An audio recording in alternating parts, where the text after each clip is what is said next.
Bom dia, pessoal. Obrigado, Alice. Obrigado pelo convite. Eu estava começando dizendo que é uma satisfação estar aqui, né? Eu sou um admirador da Endeavor, tem acho que uns 12 anos, 10, 12 anos, na época que a Endeavor ainda estava dando os primeiros passos e já tinha essa essência, já tinha esse querer, né, de botar para fazer, de botar para acontecer.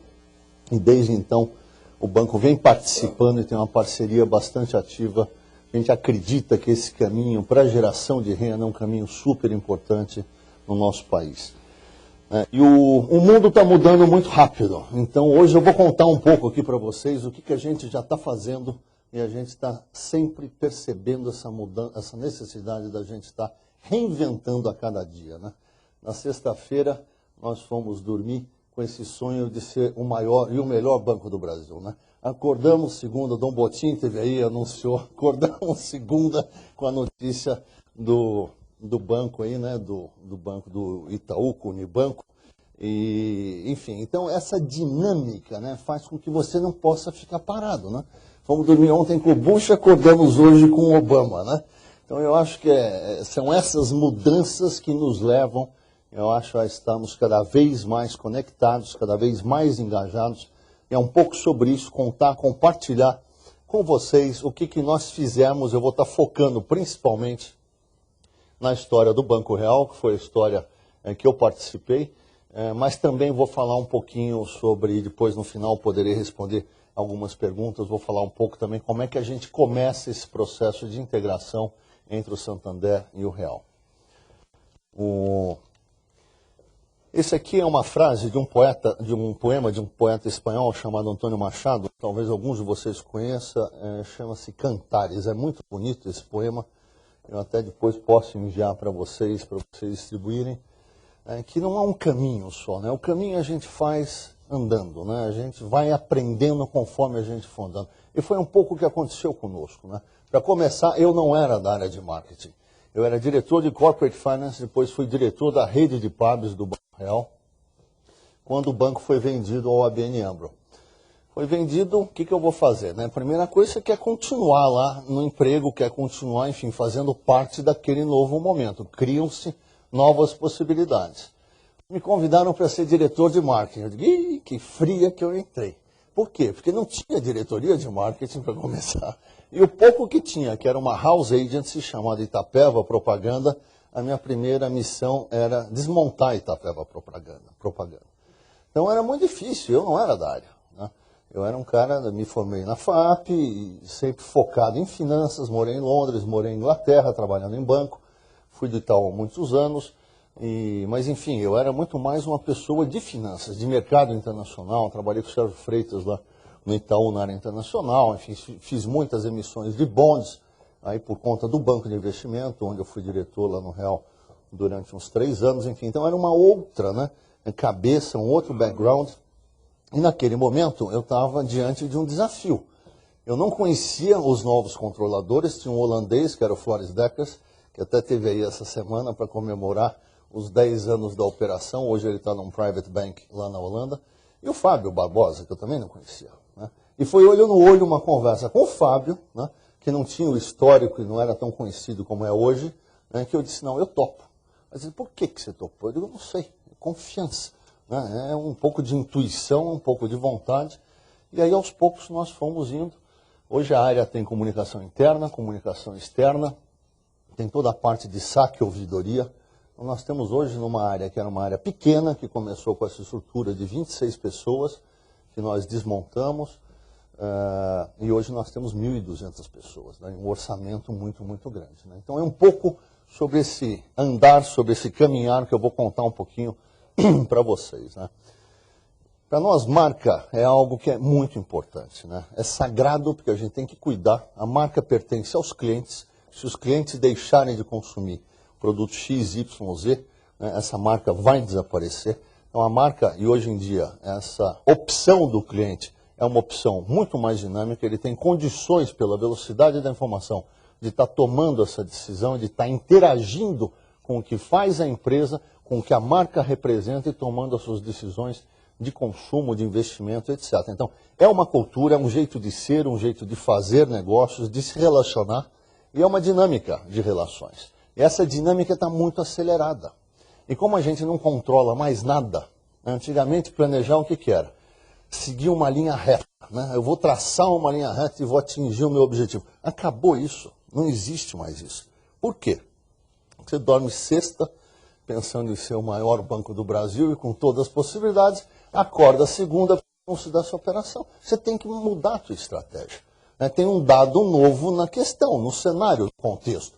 Então é um pouco isso, como é que você interage com essa dinâmica, envolvendo a empresa, a comunidade, né, os stakeholders com quais você se relaciona, gerando valor nesses vínculos e nessas experiências da empresa, da marca com o entorno. Então quando se fala em nome da marca, a gente está falando em nome de um simbólico. A marca mais valiosa do mundo hoje é a Google. Então, o que é a Google? Onde é o prédio da Google? Onde é a fábrica da Google? Onde é que estão os milhares e milhões de empregados da Google? A gente não sabe. Google é meio etéreo, né? A gente sabe que tem uma inteligência, que tem sistemas, que tem computadores super ágeis atrás, mas a gente não entende nem direito o modelo de negócio da Google. Eu estou falando assim em geral, grande público. Eu só sei que eu não posso viver um dia sem usar Google mais. Né? Seja para um assunto de interesse, seja para procurar um restaurante, seja para ter uma informação, enfim, fazer uma pesquisa. Então é um pouco isso, quer dizer, esse simbólico que gera conveniência, que gera valor, que gera empatia. Né? Então é um campo de geração de valor e que está suscetível a essa mudança, que é uma mudança, essas interações cada vez mais rápidas. Então traçar uma visão a partir da marca é olhar para onde nós estamos, onde é que nós queremos chegar, né? E como eu vou chegar lá. Então, analisando o que impacta a geração ou a perda de valor. Então, eu vou gerar lucro no curto prazo, eu vou abrir mão, né, de valores, determinadas práticas, de determinadas coerências, de determinados investimentos para poder privilegiar retorno de mais curto prazo ou não. São questões que muitas pessoas entendem como um falso dilema.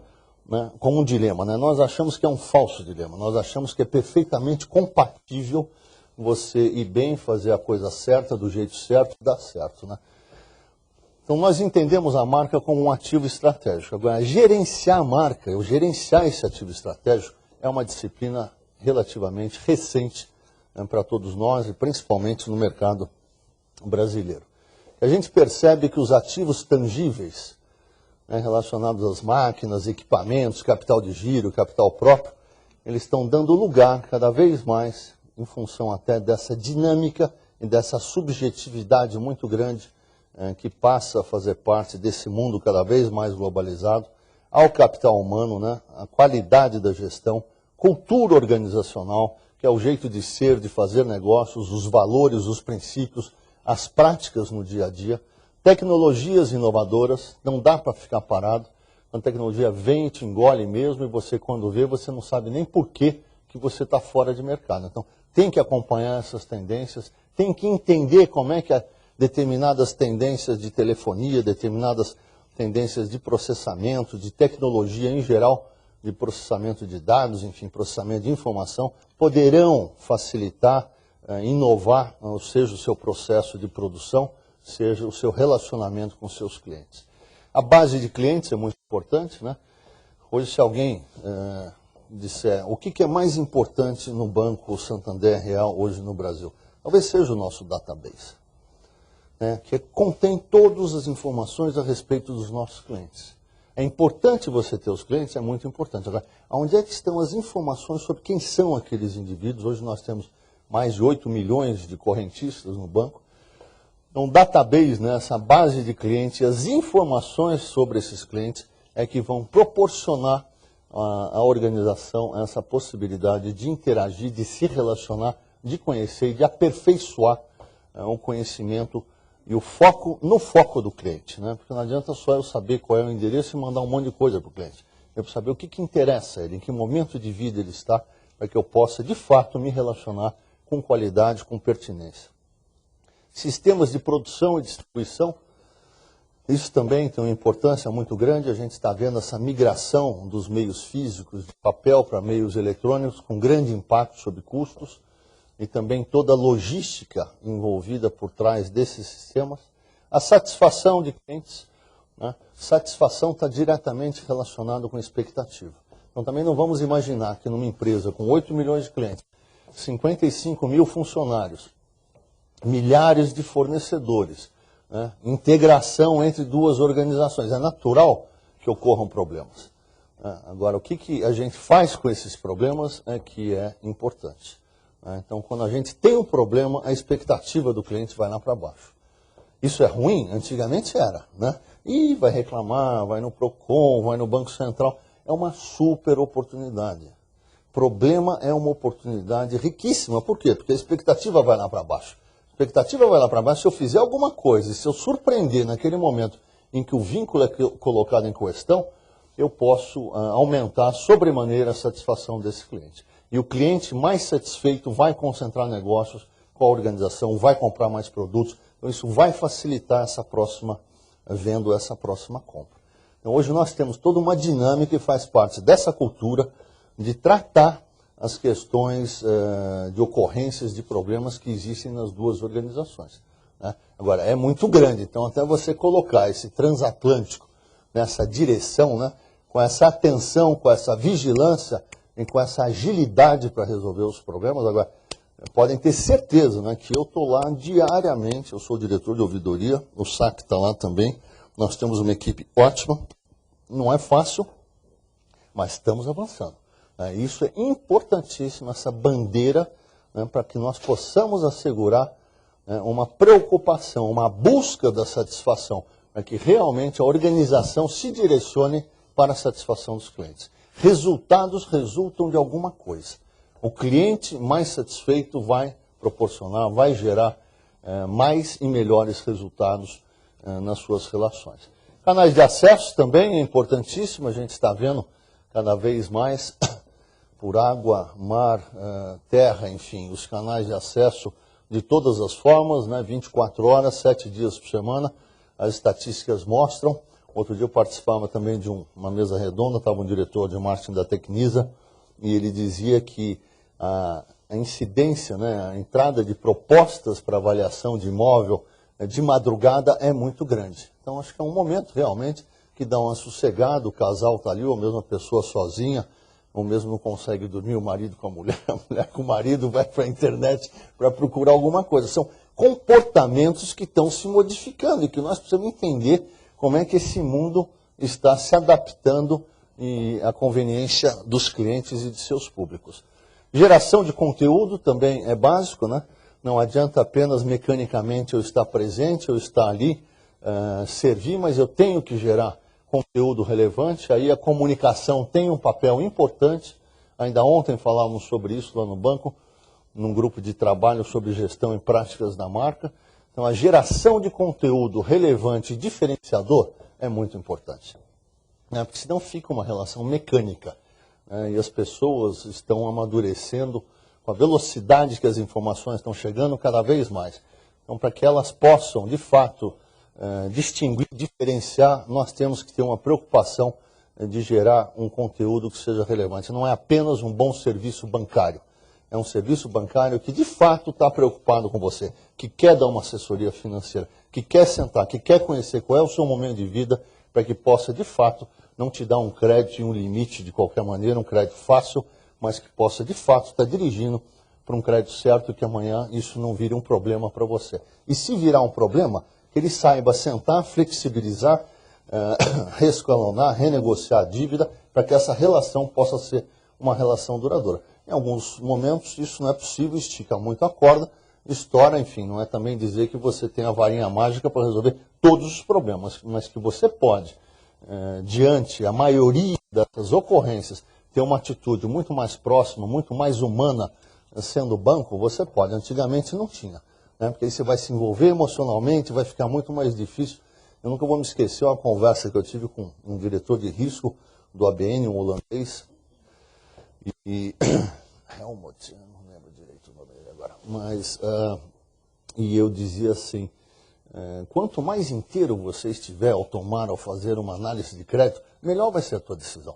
Porque fica um pouco aquela coisa, não, eu não vou me envolver, não vou pensar no ser humano, é a cabeça, são os números, eu vou gerar um limite, né, tem um score, espera um pouco, deixa eu entender a pessoa. Se eu conhecer a pessoa, o momento de vida, o que ela faz, com quem ela se relaciona, eu vou ter muito mais condições de estar tomando uma decisão melhor, mais consciente. Então, quanto mais inteiro eu estiver, e quanto mais inteiro eu tiver outra pessoa, eu tenho que separar. Claro que se eu tomar uma decisão emocional em algo que é racional, se eu deixar me influenciar, vai ser ruim. Mas se eu entender essa inteireza, né, o cliente de corpo e alma, e esse entorno, eu vou conseguir lidar muito melhor com essa situação e com essas dinâmicas.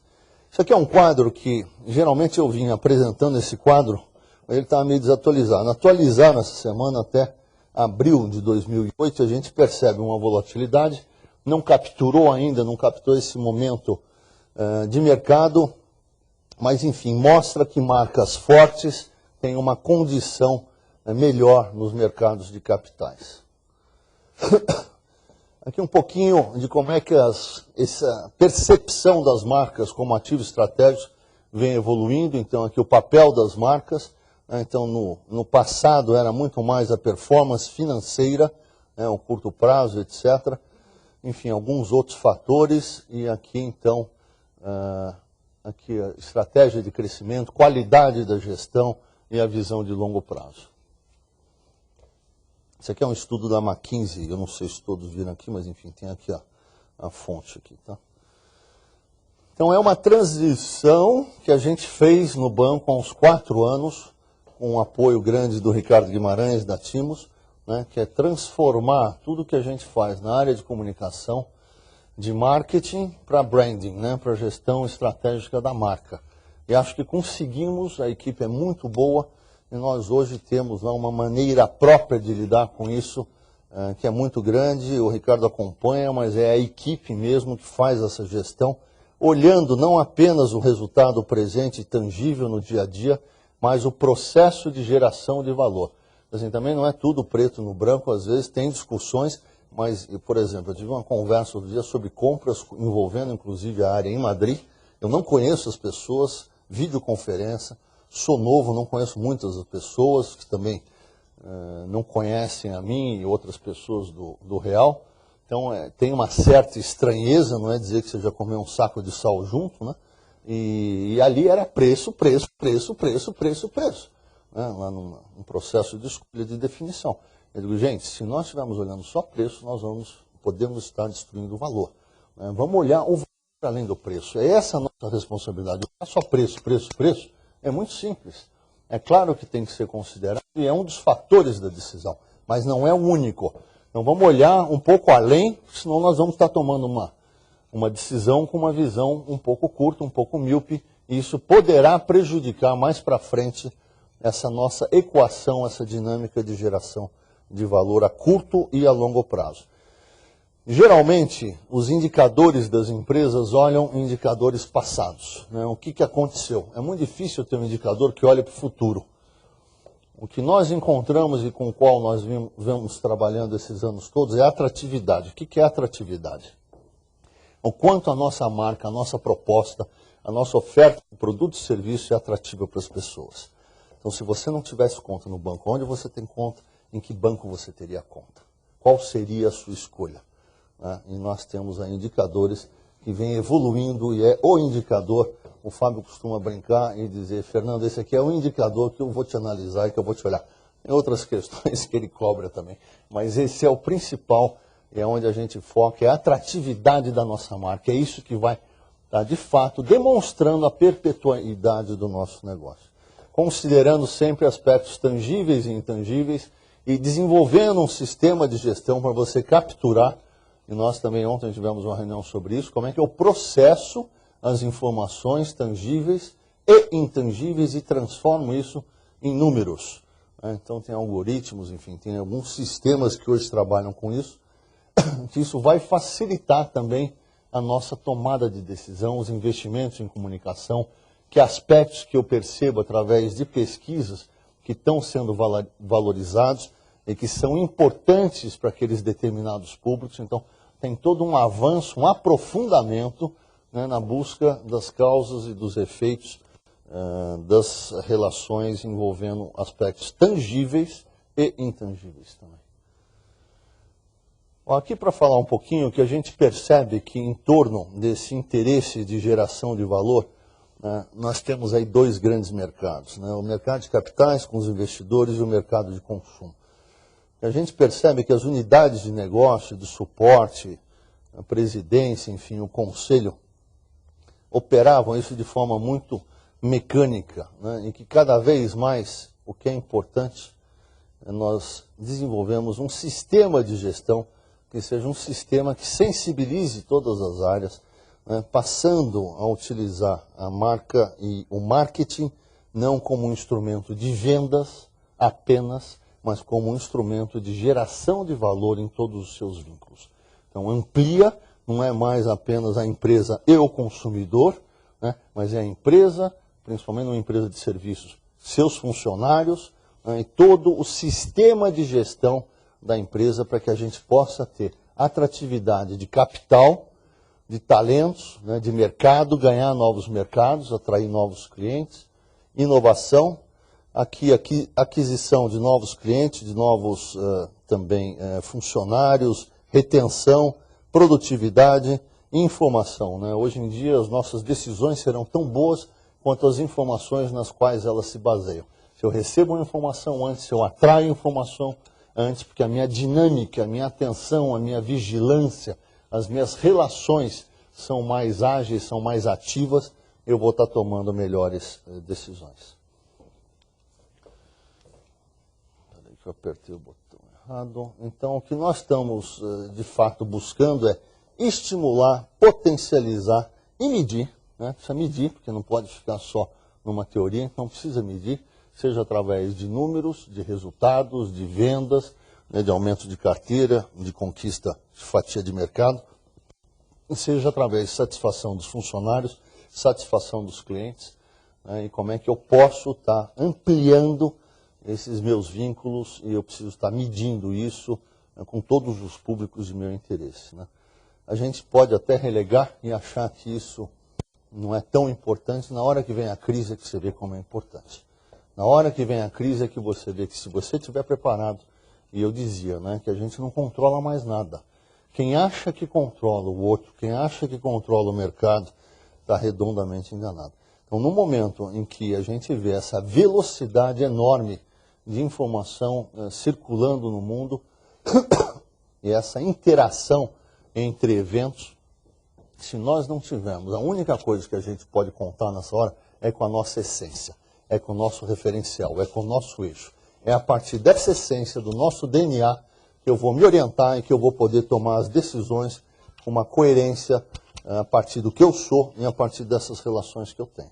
Porque senão você se perde, você vê empresas desaparecendo por problemas de governança, por problemas de má práticas administrativas da noite para o dia. Nós mesmos já tivemos algumas ocorrências e são coisas bobas, mas que se você não tem uma coerência na hora de você agir a partir dessa essência, né, e se você não cria esse campo, né, de proteção, e para isso o processo tem que ser descentralizado. É um processo das pessoas, de todos, né, tudo comunica e tudo acaba tendo uma importância. Nós tivemos uma ocorrência, acho que há uns 2 anos atrás, de um segurança terceirizado numa agência grande no Vale do Paraíba, a agência Taubaté, teve um surto psicótico e rendeu 40 clientes e todos os funcionários da agência, 1h da tarde, antes dele sair lá do turno dele, né? E o que aconteceu? Pânico, evidentemente, pessoas lá no mezanino, alguns pularam pela sacada, quebraram o pé, então teve um pouco de desespero, mas ficou aquela tensão. Então, 7h da noite, uma sexta-feira, eu estava indo para a praia, inclusive, que tinha um feriado. É evidente que bagunçou tudo, porque Rede Globo parada em frente à agência filmando.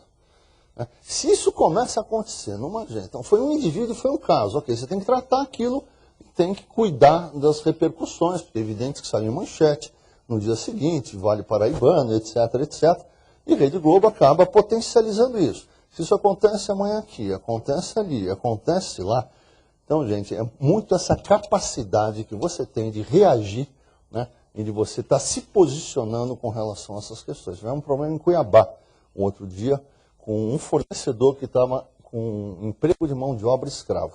O Banco Real, hein, com todas as nossas crenças, com todas as nossas práticas, com tudo que nós já sensibilizamos, né, de fornecedores. Então, essas questões, você não controla tudo. Você tem que ter uma postura, uma coerência, né, e essas ocorrências, elas têm que ser em grau pequeno, né, reduzido, e ao mesmo tempo o que importa é o que você faz nessa hora. E como é que isso reforça a sua crença, como é que isso reforça a sua causa. Então eu estou trazendo questões para que vocês saibam o que acontece. Tem até algumas um pouquinho mais cômicas, se não fossem trágicas, né? Um funcionário de uma agência aqui na Vida Angélica que fazia tráfico de êxtase. E esse funcionário tinha acesso ao cofre. Então a polícia ficou de olho, porque ele ia nessas festas, esse negócio, deu uma batida, pegou o cara, entrou na agência, o carro dele encontrou êxtase. Aí foram ver o que ele fazia no dia a dia, abriram o cofre da agência e tinha êxtase lá dentro do cofre da agência. O que você faz aí? Delegacia, polícia, jornalista esperando, né? Nada como uma manchete, né? Banco Real expande os seus negócios e diversifica. Já imaginou? Quer dizer, evidente que clientes, um bairro, muita gente, enfim, mais tradicional, etc., gera um pânico. Isso acontece aqui, opa, tem alguma coisa estranha. Então, qual é a minha credibilidade? A partir do que eu sou, dos meus valores, né, e das minhas atitudes. Então, estou trazendo alguns casos um pouco folclóricos, mas, enfim, esse é o dia a dia. Então, não vamos nos iludir. Então, ou eu estou comigo, com a minha coerência, com a minha essência para lidar com essas circunstâncias, ou então eu vou me perder. Se eu achar que eu posso controlar tudo isso, não. Eu tenho que ter uma atitude, tenho que ter referenciais para que isso possa, de fato, estar sendo passado ao mercado. Então, autonomia, agilidade e inovação são hoje questões muito importantes e empresas grandes têm que estar descentralizadas, porque senão elas não vão ser verdadeiras. Não adianta o presidente ser assim e o resto não. Né? Tem que funcionar, tem que ser o guarda, tem que tudo. Né? Pessoal de limpeza, não adianta eu ter um discurso para mudar o mundo e o banheiro da agência está imundo. Não vai funcionar. Né? E eu não tenho práticas. Agora, de novo, a gente não tem a varinha mágica para fazer tudo de uma vez. Então o que tem que ter? A vontade, a vigilância e a persistência. Né? Porque assim as coisas vão evoluindo e quando você vê, os já estão formando um bonito prédio e, quiçá, uma catedral. Né? Então um pouco aquela história. O que você está fazendo? Eu estou assentando tijolo. E você, o que você está fazendo? Eu estou aqui fazendo um muro. E você, o que você está fazendo? Eu estou construindo uma catedral. Então é um pouco essa visão e esse chamamento que engaja ainda mais e dá muito mais significado a isso tudo. Né? Deixa eu ver aqui. Então é para falar um pouquinho, né, que esse campo de geração de valor entre mercados de capitais e mercados de consumo, né, ele tem um elo e um interesse que é o indivíduo em todos os seus papéis. E a gente vê isso antigamente, eram os acionistas que se reuniam, eram distantes. Né? Hoje em dia os funcionários são acionistas, os acionistas são clientes. Lá no banco nós temos um programa que chama-se Funcionário, nosso cliente mais exigente. Né? Então como é que a gente vai aproveitando, né? Isso foi a partir até de uma pesquisa que eu vi, que a maioria dos detratores da marca começa pelo próprio público interno. Por quê? Porque eles são céticos, eles veem as dificuldades. Né? E aí eles acabam também não sendo os embaixadores da marca. Então, como é que você faz para você ouvir? Claro que tem política, tem tratamento, tem canal aberto. Hoje nós temos um blog do Fábio Barbosa, que foi o primeiro iniciativa que nós fizemos quando o Fábio pôde assumir que resolvemos aí as pendências lá com o Banco Central da Holanda e lançamos esse blog, né, em que os funcionários dos dois bancos podem ter acesso a todos os comentários. Então isso é muito bacana. Iniciou um novo tempo. Às vezes tem algum comentário meio fora da curva, tem. Fora do tema, a gente publica, que tem uma governança, etc.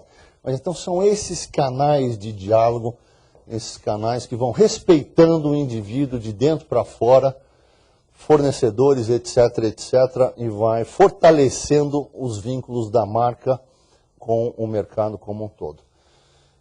É de dentro para fora, né, principalmente em empresas de serviço.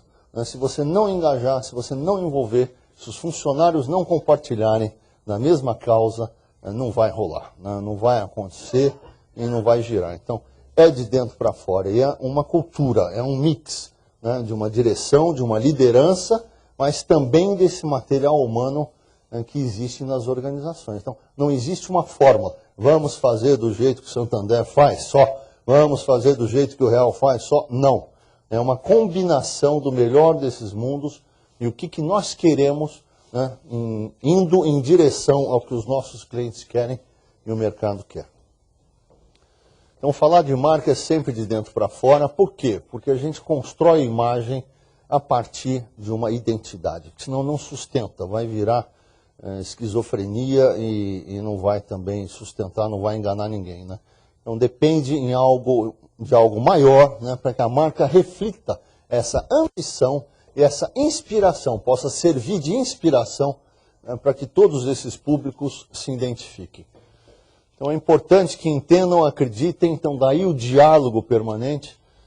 O meu sonho nessa área de comunicação interna foi sempre que fosse não apenas uma área de comunicação de mão única, né, mandando um monte de informação para todos os funcionários, mas que de fato fosse uma plataforma de diálogo.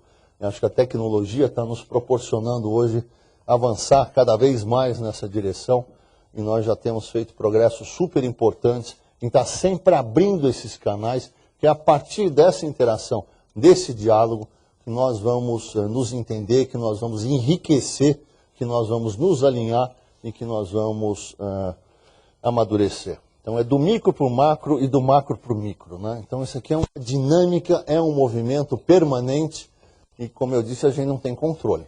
Então é a partir dessa essência, desse eixo, que você convive com essas dinâmicas de uma forma segura, né? De uma forma confortável, né? Ágil, atuante, super proativa, ligado, conectado. Mas muita gente acha que ou você consegue o lucro ou faz as coisas certas, que é incompatível você ter os dois, né? E nós temos feito e caminhado muito nessa direção e nós acreditamos no ganha-ganha-ganha. É possível sim que esses interesses todos sejam convergentes, portanto achamos que isso é um falso dilema. O Milton Friedman dizia que the business of business é business, né? O negócio dos negócios é os negócios, então é um negócio em si, né? Não, o negócio dos negócios é um negócio sustentável. Então o negócio sustentável tem que levantar a cabeça e tem que olhar além do seu core business, tem que olhar para o entorno, né? Tem sim que assumir responsabilidade além do que você faz diretamente, seja pelos funcionários, as condições de vida, de carreira.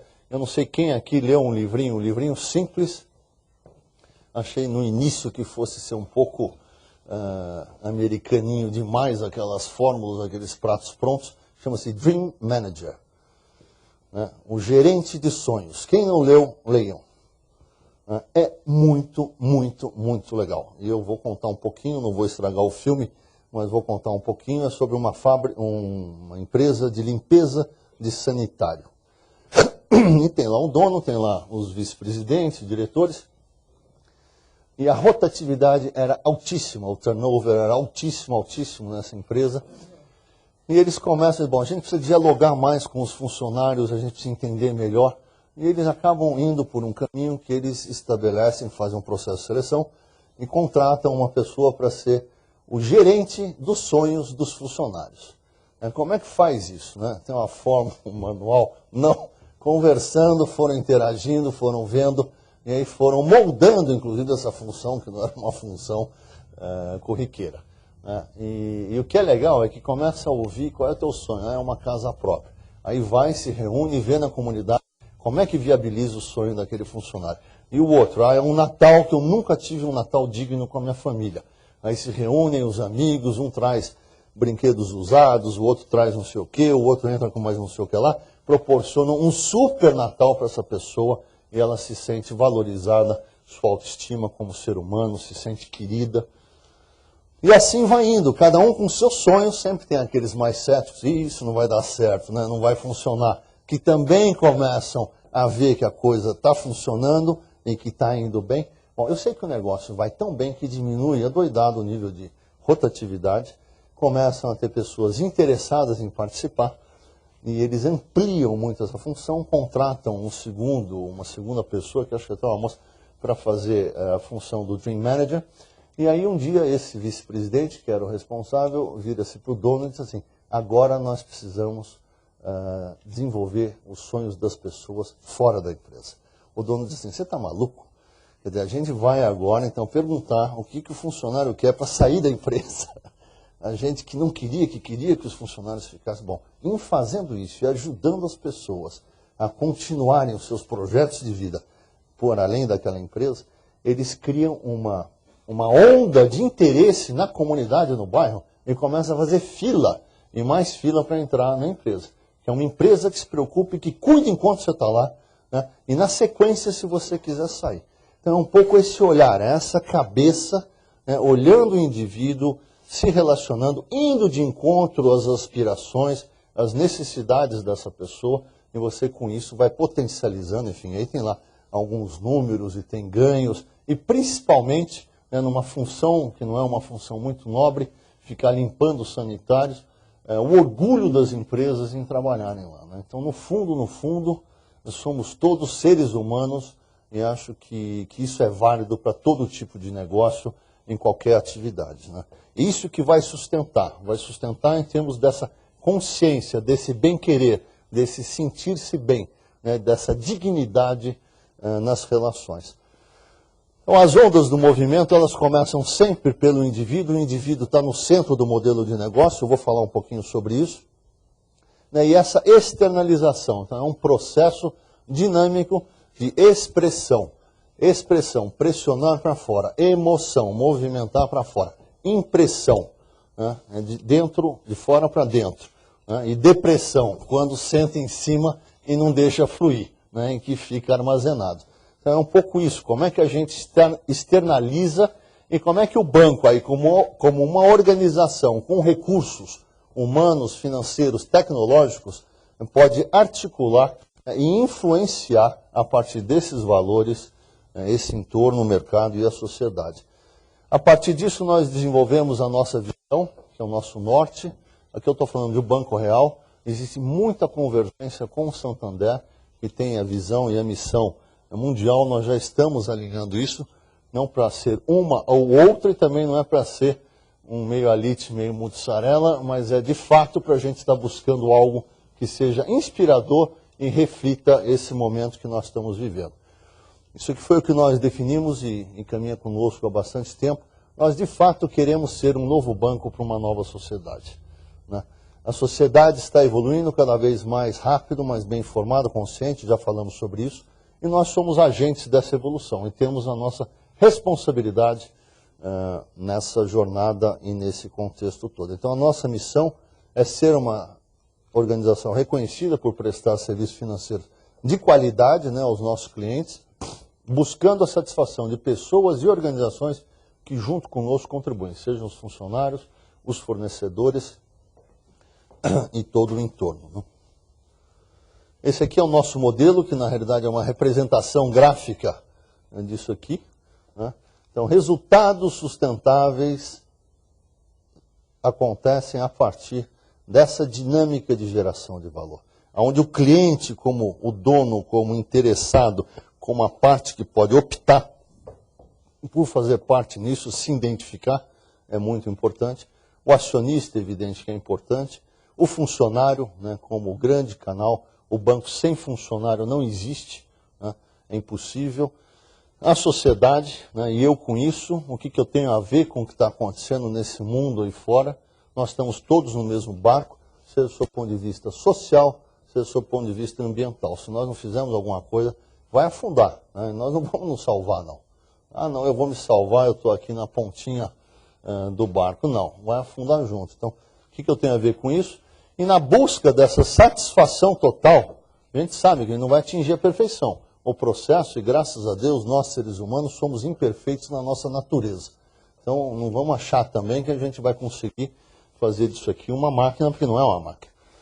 Né? Mas a busca é a busca da satisfação. É uma busca maior, tem até um conteúdo espiritual nisso, se vocês quiserem. Vocês podem até chamar aí o Pinel no Rio de Janeiro, aqui eu não sei, manicômio, Mas vocês podem até chamar de um diretor de banco falando de busca espiritual, falando de amor. Né? O mundo está mudando, e é por aí.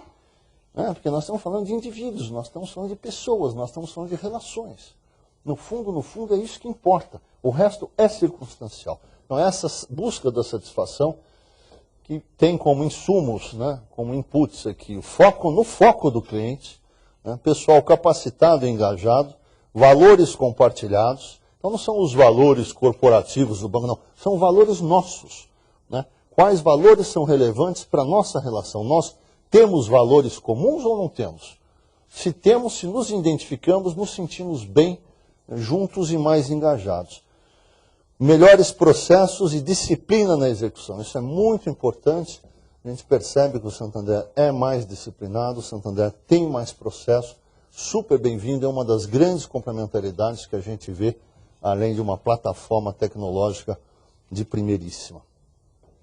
Bom, a partir dessa visão, missão e desse modelo, nós selecionamos na diretoria, os 25 da diretoria executiva, o que nós chamamos os atributos, as características desejadas para a marca Banco Real. E dividimos, então, em 3 níveis. Um mais básico, adequada relação custo-benefício, esses aqui são vinculados à oferta física de produtos e serviços. Então, adequada relação custo-benefício, tarifas, taxas, juros a gente não controla, a gente capta e empresta, e tem componentes aí de risco. Mas, enfim, o que está a nosso alcance, o que a gente pode proporcionar de uma relação adequada entre o custo e o benefício desses produtos e desses serviços. Acessível e disponível, né, de todas as formas, a todas as horas. Portfólio completo, então um banco que ofereça, de fato, seja um banco universal e que proporcione todas essas opções. E um atendimento competente, né, um atendimento competente e de preferência que não seja mecânico. Pois não, o que o senhor quer, senta, espera e não resolve o teu problema. Né? Então, um atendimento competente passa, sim, por um atendimento que vá resolver e que seja humano e próximo, supere as expectativas. Eu falava de satisfação relacionado diretamente a expectativas, que preza relacionamento de longo prazo. Durante muito tempo, dentro do banco, a gente discutia como é que eu vou falar de Real Master com uma lente, com um olhar de sustentabilidade. Não cabia naquela forma, era meio, cheque especial, sustentabilidade, né? Ficava uma coisa, as pessoas não conseguiam nem começar a conversar. E aí nós fomos trabalhando e discutindo, isso é outra coisa que é muito legal, que a gente, quando começa a trocar, a criatividade do ser humano é fantástica, né? Não sei quem leu também um livro muito interessante, até teve aqui no Brasil, palestrou lá no banco, que chama-se Wisdom of the Masses. Então, a sabedoria das multidões, né? Of the Mass. E é muito legal, né? Mostrando que a inteligência coletiva supera a maior inteligência individual presente naquele grupo. Ele dá vários exemplos, e até sobre a adivinhação de quantas balas de goma tem num vidro, até esses exemplos aí um pouco mais americanófilo, mas enfim, ele dá alguns exemplos que refletem essa sabedoria dos grupos, essa sabedoria coletiva. Esses ambientes wikis também proporcionam isso, né? E a gente está implantando várias frentes wikis, desde melhoria dos processos administrativos dentro do banco, né? Como é que esse dia a dia, esse aprender, essa troca, essa interação, né, proporciona um conhecimento maior, proporciona realmente uma evolução. Então isso é algo que é muito importante, e abrir cada vez mais essa cabeça, né, para o diálogo, para a contribuição, para a troca, como uma forma de melhoria desse processo como um todo.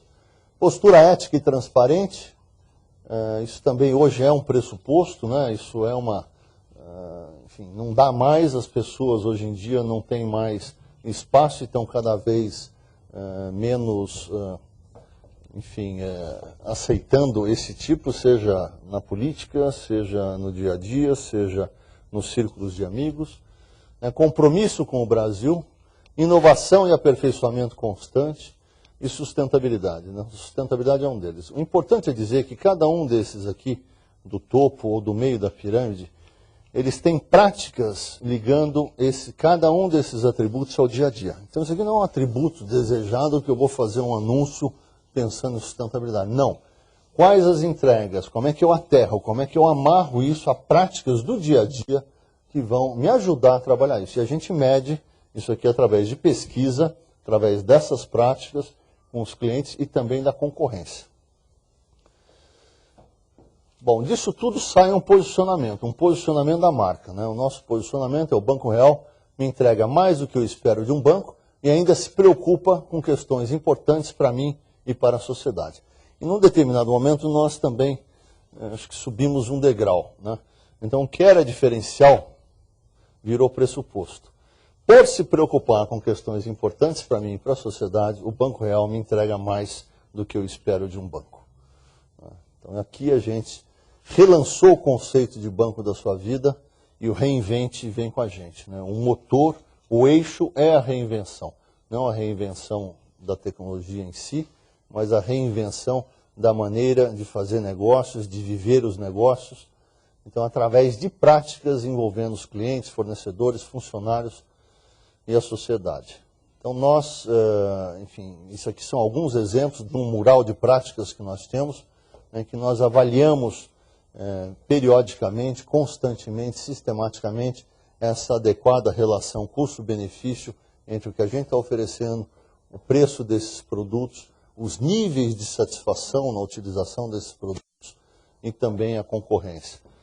Explicamos detalhadamente os produtos, não usamos letras de rodapé há muito tempo já, né? Então, isso até num determinado momento, e quando nós estamos fazendo aí algumas campanhas, nós destacamos isso no corpo maior até de anúncios, exatamente invertendo essa postura e mostrando uma transparência muito maior, né?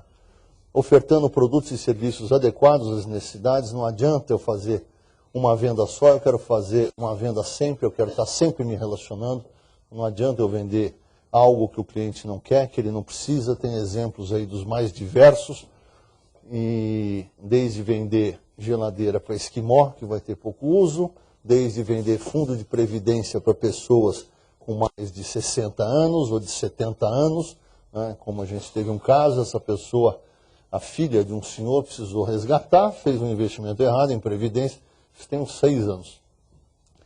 E aí foi resgatar 27% na cabeça. Então tinha investido 100 e saiu de lá com 73 e evidentemente que pé da vida. Tínhamos passado apenas 3 meses, perdeu dinheiro, né? Então estava contando com aquele dinheiro para comprar o imóvel, o pai fez uma aplicação mal orientado pelo banco, e teve esse prejuízo. O banco corrigiu, porque foi um caso único, porque eram clientes também que interessavam, uma relação histórica, etc, etc. Agora, essa moça botou um e-mail, era na época que ainda escrevia um e-mail desse tamanho, né? Mas ela era da Eletrobras, né, uma empresa pública, mais de 100 mil funcionários, fez um barulho. Esse negócio repercutiu, e nós estávamos no início da jornada. Nós tínhamos uma boa intenção, mas ainda não estávamos andando com essa credibilidade que hoje nós temos, né? Com esse passado todo que a gente já, enfim, já caminhou, enfim, já entregou, já praticou, né? Então, naquele momento, isso foi um perrengue, porque era esse meio ricocheteando para cima e para baixo, as pessoas desconfiando, e coitado do senhor, coitado, o banco explorando. Aí não era isso. Foi uma venda errada. De fato, nós corrigimos, mas isso acontece. Se o banco faz isso uma vez, 2 vezes, manda o cartão, você não quer o cartão, né? Então é esse mundo e está cada vez mais ligado. Outro dia eu estou em casa às 10h30 da noite, eu moro sozinho, estou lá assistindo um Fantástico, tinha comido uma pizza, ia dormir, toco o telefone. Boa tarde, senhor Fernando, tudo bem? Boa noite, eu digo, tudo bem. O senhor é o diretor de ouvidoria do Grupo Santander no Brasil? Eu digo, precisamente. Ele disse, pois é que costumam ligar para minha casa à noite do banco para oferecer cartão, etc. E eu estou ligando para o senhor. Desagradável, né? Eu digo muito. Né? E o senhor me dá seu nome, anotei, etc. Ele disse, eu já entrei lá no saque, na ouvidoria, com uma reclamação. O senhor quer que eu leia para o senhor? Eu, perfeitamente. Aí desandou a andar, a falar, a ler. E eu estava ficando um pouco cansado, eu não parava. Eu disse, olha, vamos fazer o seguinte, eu já anotei, o senhor tem toda a razão, está errado. Eu ligo para o senhor amanhã, tá bom? Tá. Chato, né? Eu digo, chato. Boa noite. Bom, aí passou-se, relatei esse caso na diretoria executiva e relatei com todo mundo, com o Fábio, todo mundo, né? E porque a gente precisa mudar isso. Né? Ah, tem problema de cadastro, é que o banco de dados não pegou o filtro. Bom, esse senhor é um advogado e já teve processo contra outros bancos, já ganhou. Né? E aí eu estou uma quinta-feira lá em casa também, no computador, toco o telefone, 10h30. Senhor Fernando, tudo bem? Aqui é o fulano, então, o senhor está lembrado de mim? Eu digo, estou perfeitamente. Pois é, eu estou em casa aqui, estou como operadora de um serviço de telefonia de vocês, na outra linha, que me ligou no meu celular. Eu estou com um problema com meu filho, que mora na Venezuela, e estava lá com algum problema de saúde, e ela está me incomodando. O senhor acha correto? Espera um pouquinho, o nome dela, ó, o nome dela é fulana. E eu ouvindo, ele fala, tal. Tá bom, o que que é? Que produto que é? Ah, é cartão. Tá bom, então eu vou ver. E eu pensei que a reclamação anterior, eu acho que era com o Santander. Nesse caso era com o Real. Né? Anotei os nomes todos, pedi desculpas de joelho, né? Falei, puta, que coisa, como é que acontece um negócio desse? Realmente desagradável. Ele disse, ô Fernando, eu não quero brigar com o banco. Eu tive problema com esse banco, tive problema com esse outro, e eu não quero ter problema com o Real, eu quero concentrar meus negócios no Real. Inclusive fiz uma transferência na minha conta no Real, que ainda não é uma conta muito forte, mas fiz um depósito de 350 mil reais na minha conta. Ele disse, ó, o senhor deixa, eu vou ver o que aconteceu. Aí fui ver o que aconteceu no dia seguinte, pedi desculpas de novo. Ele ligou de novo, dali a 5 minutos, para me passar o nome da supervisora e da gerente lá da supervisora. Eu anotei. O que tinha acontecido? Né? A gente tem um sistema de registro de números, e agora, quem registrou? Porque ele disse, eu não dei o meu celular para o banco. Aí, com esse outro banco, ele pegou num mailing de uma empresa aí de locação de vídeo, e aí processou o banco e a empresa. Então é um pouco isso, gente, que se você não tem uma capacidade, mesmo em momentos mais tensos, esse cliente é um cliente que gosta do banco, né? Ele se interessa pelo banco, ele reclama, eu vou até o fim para mudar esse negócio. Né? Então o que nós fizemos? A gerente colocou o celular dele e não apertou lá o botão do filtro adequado. Então como é que você, sabendo que você depende de pessoas e que tem essa possibilidade de erro, consegue evitar que isso aconteça e que vai afetar em milhares, né? Ah, foi só 0,000. Ok, dá para encher um estádio do Pacaembu e um estádio do Morumbi. Nós temos mais de 8 milhões de clientes. Então nós não podemos ser insensíveis, às vezes, a um percentual mínimo. Né? É uma ocorrência, é importante e nós temos que reagir. Então nós temos que ir atrás, porque isso é muito ruim, né? E isso em alto grau vai correr. Então é um pouco que eu falo da gente ter esse DNA para poder administrar os riscos, como nesse caso, ou as oportunidades.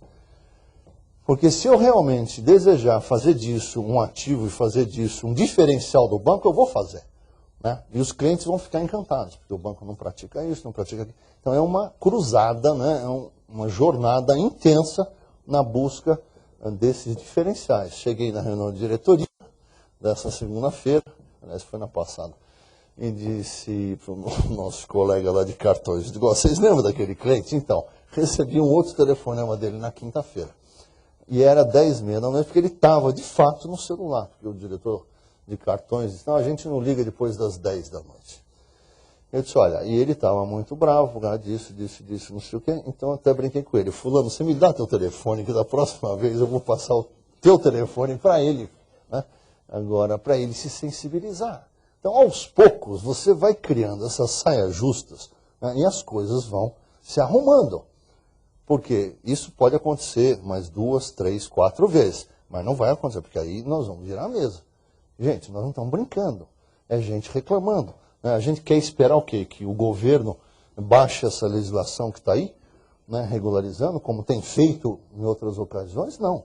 Então a Febraban esse ano lançou um projeto de autorregulação que envolve essas situações e essas oportunidades, porque não é aquela coisa de você estar se sentindo culpado, eu sou do mal, coitadinho de mim, faço tudo errado, quero continuar fazendo errado, o papai me pegou. Não, eu sou do bem, eu quero que banco seja querido, que banco seja visto como algo, né, algo que agregue valor à sociedade e não fique essa eterna, eu digo eterna porque vem desde os tempos da Bíblia, né, que falava que quem cuida de dinheiro que é pecado, etc. Então, Não é fácil de você mudar isso, né?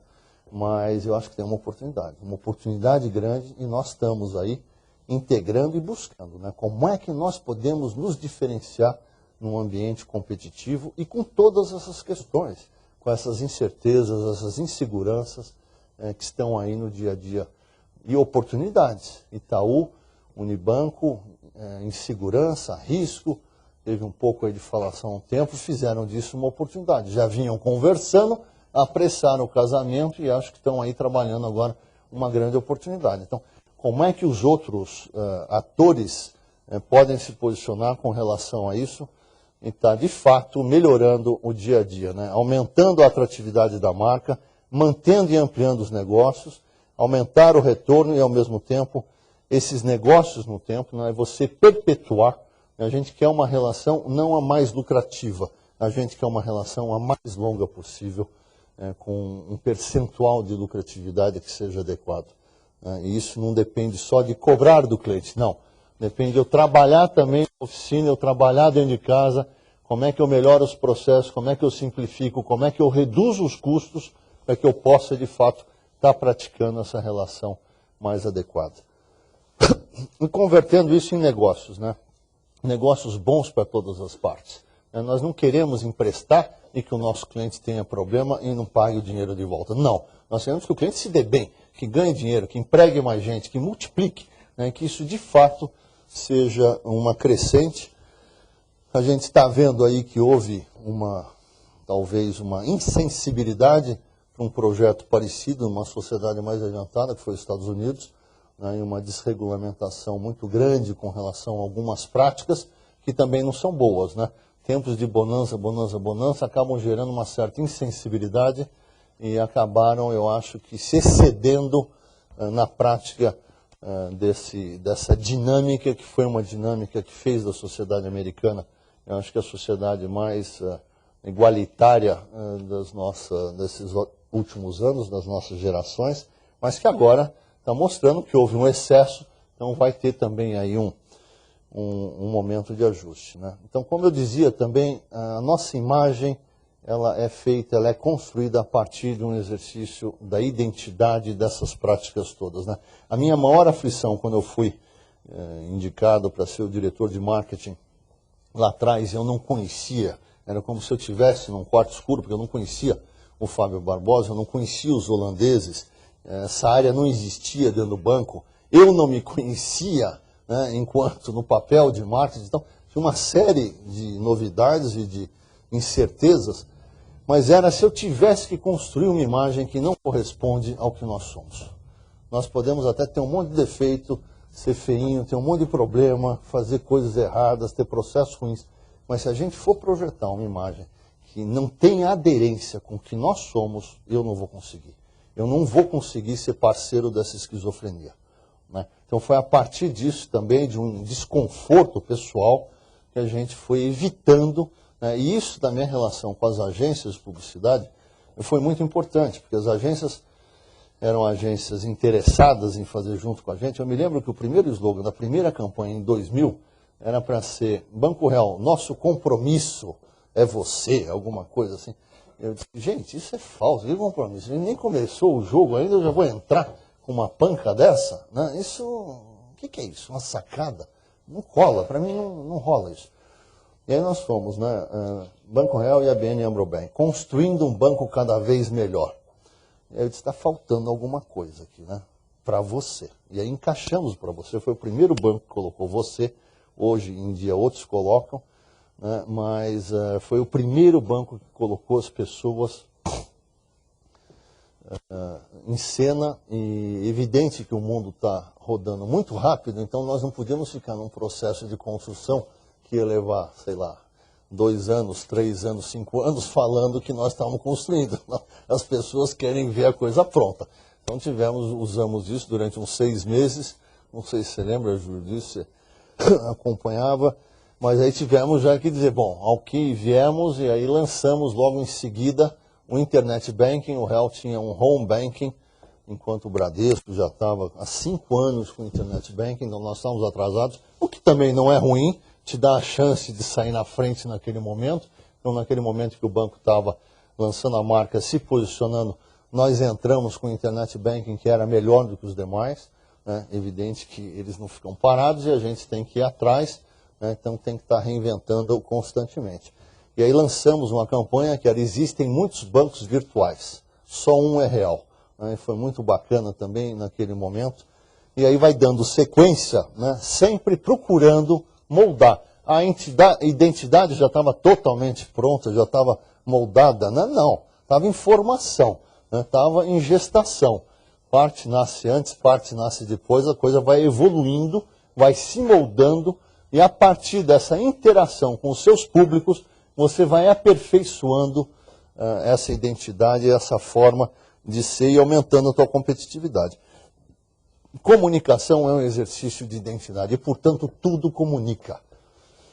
Seja funcionário, seja linha telefônica, seja o sistema terceirizado de limpeza, de segurança, né? Tenham essa noção e exercitem essa responsabilidade de vocês, sabendo que tudo comunica. Se você não fizer alguma coisa, isso poderá amanhã tirar valor das suas relações e da sua marca. Como é que a gente trabalha essa ética, né, que é o pensamento, as ideias, a direção, e a estética, né, que são as habilidades? Através da linguagem. Né? Então, o veículo da comunicação é a linguagem. Né? E é a sua linguagem que vai refletir a sua cultura. O inglês tem uma maneira de falar diferente da que tem o alemão, da que tem o espanhol. Nós, evidentemente, que nos sentimos muito mais em casa com os espanhóis. A afinidade cultural é muito maior do que era com os holandeses. Né? O holandês não dá para entender absolutamente nada, né? Tem poucas palavras assim que são comuns, uma delas é kermesse, mas a gente não usa muito isso no dia a dia. Né? Com o espanhol não. Agora, existem diferenças culturais. Então, o que quer dizer isso, o que quer dizer aquilo, como é que eu comunico, isso aqui não tem exatamente o mesmo significado. Então, é a linguagem, né, da marca, da sua expressão, da maneira com que você quer se mostrar ao mundo e se posicionar em suas relações. É uma ferramenta estratégica, sim.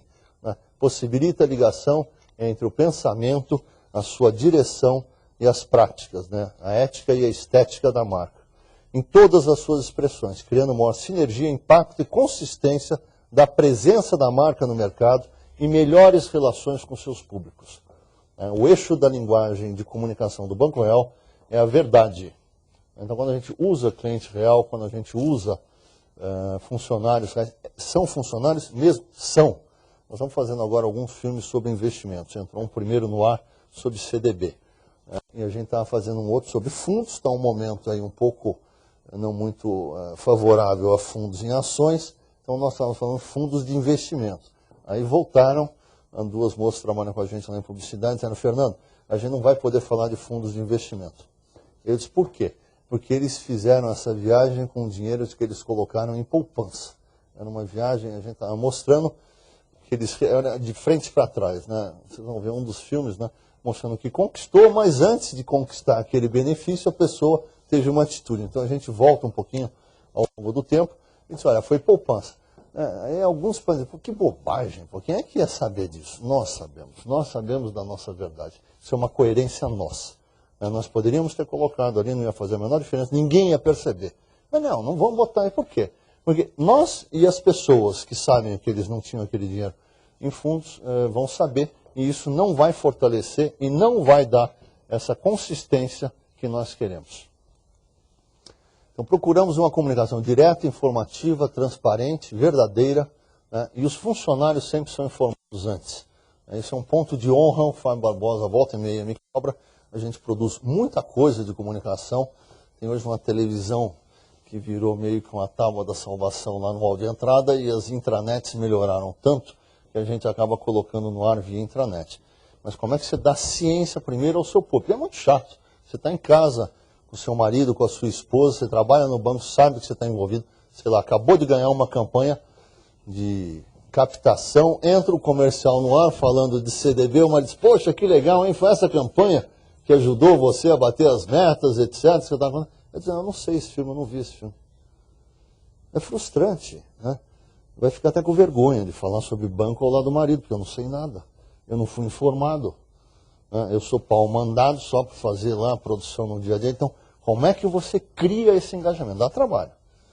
Dá trabalho. Seja para aprovação de filmes, né? Eu faço questão. Agora que está lá com a equipe do Santander, quem é que eu copio? Né? O Fábio geralmente aprova o que vai para a mídia de massa, eu e ele. Ele copia todo mundo, copia o pessoal do Santander, copia o pessoal do Real. Você vai criando, né, um espírito de participação que é muito importante. Bom, manter a liderança depende da inovação. E como eu já disse aqui, a inovação ela acontece através da informação. Então, quanto mais informação fresca, melhores vão ser as decisões que você vai tomar, né? E inovação não é apenas tecnologia, mas é o que você faz com ela, né? Os processos, o conteúdo, não é só o que, mas como você faz. Então, capturando valor para a marca, nas experiências que nós proporcionamos a todos os nossos stakeholders, a todos os nossos públicos. Né? Quando existe uma operação de junção como essa, que está havendo entre o Santander e o Real, as oportunidades são enormes. Nós identificamos 5.600 ocorrências e oportunidades que são gaps de um lado ou de outro, mas são todas oportunidades de melhorias. Vamos implantá-las primeiro no Santander, que vai ser a plataforma onde nós vamos nos basear para crescer as operações, e daqui a 2 anos o Real também vai estar, então, se favorecendo das melhorias que o Santander traz. Então, nesse primeiro momento, nesses primeiros 2 anos, o Santander vão poder experimentar os clientes. Então, isso vai ser também muito bom. Os funcionários, plano de carreira, quer dizer, você tem uma oportunidade de fato, gerar o melhor desses 2 mundos. Resultados. Aqui, resultados financeiros, com uma imprecisão, que esse número aqui de 2008 é de janeiro a setembro, né, mas ele junta os dois. Né? Eu só quis mostrar um pouquinho esse número aqui nosso para esse ano. Aqui houve alguns resultados extraordinários, como venda de participação em BMF e outras que não vão se repetir. Esse mercado esse ano está mais difícil. Mas, enfim, o que é importante aqui é essa consistência que nós estamos tendo, né, na geração também dos resultados financeiros. E digo mais, né, a gente hoje tem um relatório de sustentabilidade, a gente mostra satisfação de cliente, engajamento, orgulho do funcionário em pertencer à organização. Então são outros indicadores que não são apenas esses. Esses são os que geram mais manchetes no mercado. Marcas mais admiradas no Brasil, é um trabalho que a Carta Capital faz com a InterScience, junto a executivos. Também tivemos aqui um posicionamento crescente. Em 99 éramos aqui bem longe do primeiro grupo. Ano passado fomos à 8ª. Entre as 10 empresas mais admiradas, o único banco, tanto ano passado como esse ano. E aí você diz, bom, mas na categoria, vocês ficaram em primeiro? Não. Eles têm lá uma metodologia um pouco diferente, que na categoria banco, você, qual é o banco que você mais admira? Aqui tem um pouco de peso, de fatia de mercado. Qual é a empresa que você mais admira? Aí o Banco Real parece espontaneamente, enfim, é algo que a gente não entende assim tão facilmente, mas é verdade. Aqui a atratividade que eu falava com vocês, a pergunta é, sem considerar os bancos em que o senhor ou a senhora possui conta atualmente, em qual banco o senhor gostaria de ter conta? Aqui está o Santander, que vem melhorando, vem evoluindo, como vocês podem perceber. E aqui o Real, que começou esse movimento antes, né, e pela primeira vez nós passamos esse banco aqui. Aqui encostamos pela primeira vez. Isso aqui é para a população com renda de 4.000 ou mais. Né. Isso aqui é muito importante. Os espanhóis, foi um dos pontos que levou o Santander a comprar o Banco Real, foi essa performance que eles viam através de pesquisa. Né. E acreditamos, de novo, que tem um potencial enorme para que verdadeiramente, de fato, o Fábio é o presidente do banco, a diretoria está mesclada, está todo mundo muito engajado nessa busca. Eu tive uma reunião para ver como é que a gente vai posicionar a marca dos 2 bancos aí, no caso, o Real usa o Van Gogh, o Santander não tem uma denominação. Como é que nós vamos evoluir do Van Gogh? Não vai poder ser para Picasso, mas provavelmente a gente também não vai para Goya ou Gaudí, enfim, estamos verificando aí, geralmente o Santander utiliza denominações mais descritivas, então estamos aí num processo de definição também de algo que, além do nome, que é claro que sempre também tem um vínculo essa questão de nome, mas ontem ainda me lembraram, né? Bom, já fizeram nomes tão difíceis como Schweppes, né? Serem nomes aí praticados no dia a dia, né?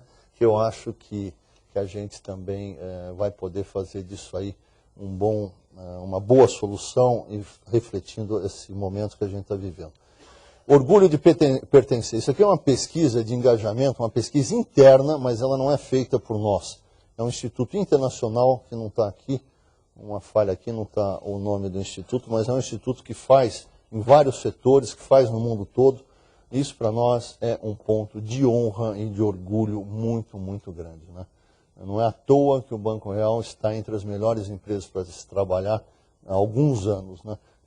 Já fomos a 6ª melhor empresa considerada, isso é pesquisa independente, para a mulher trabalhar, e isso é algo que a gente quer também dar continuidade com força total, agora que a gente está juntando as duas operações. Então, satisfação de cliente também, nós monitoramos trimestralmente, é muito importante. Aqui são os clientes totalmente satisfeitos, nota 4 e 5, mas evidentemente que nos clientes que dão nota de 1 a 3, o 3 mais indiferente, também existe uma grande oportunidade para se trabalhar. Então é importante olhar isso aqui, sim, né, como uma dinâmica de estar gerando esse boca a boca, esse positivo. Mas nós temos que trabalhar também na parte que não está tão bem dos nossos vínculos. Aqui, prêmios em sustentabilidade, 2007, e aqui até outubro. Nós não fazemos questão de prêmios, nós só não participamos de prêmios pagos, né? Essa indústria de prêmios a gente não alimenta, a gente não participa, respeitamos quem quer participar, mas nós não participamos. Então nós nos inscrevemos aí em prêmios e hoje temos lá um grupo de pessoas dedicadas a essa prática, porque é importante você se inscrever bem os cases e dedicar um pouco de tempo. Aí vocês podem perguntar, poxa, houve uma queda, o que houve? Eu não sei explicar, ontem à noite que eu vi isso, mas enfim, o banco continua com as suas práticas e continua envolvido aí normalmente e tem ganho prêmios importantes. O nosso último relatório de sustentabilidade, um novo banco para uma nova sociedade, que a área de comunicação faz em conjunto com a área de desenvolvimento sustentável, foi um dos finalistas do GRI, né, e avaliou mais de 800 relatórios. A Petrobras ganhou em primeiro lugar, e o Banco Real em segundo, British Petroleum em terceiro, e no mercado financeiro o ABN na Índia, o Banco do Brasil, aqui específico de mercado financeiro, também não. Mas enfim, na principal categoria, o que mostra isso? A gente quer o prêmio do melhor relatório, que legal, não. Né? Mas são as práticas, o que está de trás ali, o que tem de informação, de transparência, de clareza, e o que a gente pode, através, então, desse relatório, que cada vez mais está se tornando eletrônico, o que a gente pode compartilhar com outras pessoas, com outras empresas e com o mercado. Isso aqui sou eu e a Malu é a nossa diretora de sustentabilidade. Isso aqui foi em julho, em Londres, nós ganhamos o prêmio de Banco Sustentável do Ano. Foi muito emocionante, né, porque nós ganhamos primeiro o Banco Sustentável em Mercados Emergentes, nós já havíamos ganho um ano, o Banco Sustentável Emergente da América Latina, e aí o Banco Sustentável do Ano, que foi a principal categoria, e foi a primeira vez que um banco de um mercado emergente ganhou. Né? Então foi o único brasileiro entre os finalistas, ó. E aqui levamos o prêmio principal, daí esses sorrisos e esses 3 troféus aqui na fotografia. Bom, aqui eu vou falar um pouco sobre novas oportunidades. Tá? Então, em 82, o Santander abriu um escritório em São Paulo, em 2000 comprou o Banespa, em 2007 comprou o Banco Real, em 2008 o banqueiro Fábio Barbosa foi indicado para ser. Então, é um caso raro de executivo de uma instituição vendida virar o número 1 do comprador. Então, o que nós já trocamos aqui o endosso que vínhamos usando era a ABN AMRO até uns 3, 4 meses atrás, e passou a ser Grupo Santander. Nós não vamos mudar os materiais, mas conforme formos renovando os materiais, que forem se renovando, nós vamos trocar, mas nós queremos de fato e acreditamos, por tudo que temos visto, que isso vai ser super possível. Aqui alguns números, aqui 296, 300 bilhões, o Itaú e o Unibanco vão para 590, se eu não me engano, então novamente se distanciam. Nós estávamos participando desse mercado juntos com o Unibanco, com a HSBC, com o Santander, né, o Real estava nesse pelotão intermediário ou secundário, passamos para esse primeiro pelotão e agora o Itaú deu um salto. O que vai acontecer daqui para frente, eu não sei, né, e é muito difícil de você prever o que poderá acontecer. Aqueles mais experientes, um pouco mais vividos já, se lembram dos bancos tradicionais que nós achávamos que nunca iriam desaparecer, tipo JP Morgan, que acabou fundindo com Chase. Existiam potências que você ia naquele Park Avenue em Nova York, tipo Chemical Bank, Manufacturers Hanover, bancos enormes, potências enormes, e que se fundiram. Então, o futuro a Deus pertence, e o que a gente vê é que esse movimento, que foi um movimento expressivo, no caso do Real e do Santander, ficou já numa posição intermediária com essa operação anunciada segunda. A nossa aspiração é ser o melhor banco do Brasil.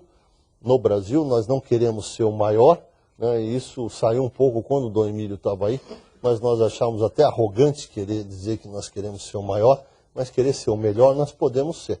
Né? Agora ficou mais difícil ainda querer ser o maior em função dessa operação, mas o melhor continua sendo válido e nós demos uma largada antes, né, do que eles para fazer isso. Então, o que nós queremos? É a busca da satisfação dos funcionários e dos clientes. É aqui que está o caminho, para construir a marca mais desejada, mais querida, mais atrativa do Brasil. Então, marca Santander, através de uma única voz, é uma marca que reflete muito essa tradição de Fortaleza, né? Fortaleza não é um castelo fechado. Fortaleza é solidez. Fortaleza é você se manter firme ao longo do tempo. Tanto Dom Emílio como o corpo diretivo dele conseguiram isso. Eu assisti uma apresentação antes dessa tempestade maior, em fevereiro, lá na Espanha, em que eles falaram que o que estava dando certo na gestão do Santander era terem se voltado para a administração básica do negócio.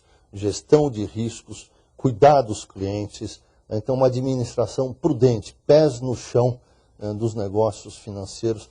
E evidentemente que isso agora, depois dessa onda, desse tsunami que passou por aí, isso ficou ainda mais destacado e o Santander deve apresentar um dos 3 maiores resultados, melhores resultados financeiros no mundo. Eu não sei se vai ser o melhor, o maior, o HSBC também se protegeu aí nesse momento, mas enfim, isso é algo que é muito relevante nesse momento. Então, é benefício em serviço dos clientes, dos acionistas e dos funcionários, né? Então, alguém me perguntou outro dia o valor das ideias. O que tem a ver o valor das ideias com o Banco da Sua Vida? Eu acho que tem tudo a ver, né? Porque ideias só são boas, não são ideias ao vento. São ideias em prol das pessoas, né, da sociedade, do entorno, do meio ambiente. Então, é perfeitamente compatível com esse modelo de gestão. Ideias para as pessoas, ideias que reflitam melhorias na vida, né? Então, também acho que tem um encaixe aí com o Banco da Sua Vida muito grande. Eu estou super à vontade. Das 6 pessoas que hoje reportam a mim diretamente, 4 são do Santander. Eu fui com super coração, cabeça aberta. Tem gente muito boa. A intranet do Santander é fantástica. A intranet do Real tem 7 mil páginas, a do Santander tem 3 milhões. É a melhor intranet do grupo no mundo, é a intranet aqui do Brasil. Por quê? Começou antes. Os sistemas do Itaú, do Bradesco, tem 40 anos, do Real tem 40 anos. O do Santander está rodando há 8. Algumas pessoas dizem, eles compraram o Banespa há tanto tempo, por que não fizeram muita coisa até hoje? Eles tiveram um super problema, né, de integração das plataformas. Tinham 5 plataformas que rodavam em paralelo. Tinha a questão de estabilidade dos funcionários do Banespa. Então, tinha uma série de questões que a gente não enxergava de fora. Então, é muito recente esse movimento do Santander, em basicamente 2 anos e meio, que vem. Eu visitei já várias agências, sistema de gestão, de reunião dos funcionários, de programação do dia. Tem coisas muito, muito legais, muito positivas. Então, eu estou muito confiante.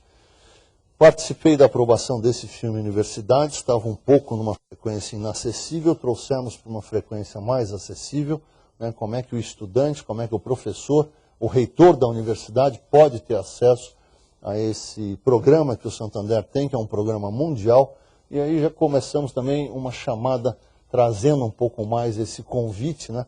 Então, ao invés de ficar só no Santander, o valor das ideias, Santander, o valor das ideias, junte-se a nós. Então, começamos aí também com um movimento que acho que é um movimento que, sim, de fato, poderá nos levar a ser um banco líder em termos de satisfação, né? Com foco no ganha-ganha-ganha, foco nessa disposição, nessa visão que eu coloquei aqui para vocês hoje, né? Valorizando o valor das ideias e para que o negócio seja bom para todas as partes envolvidas.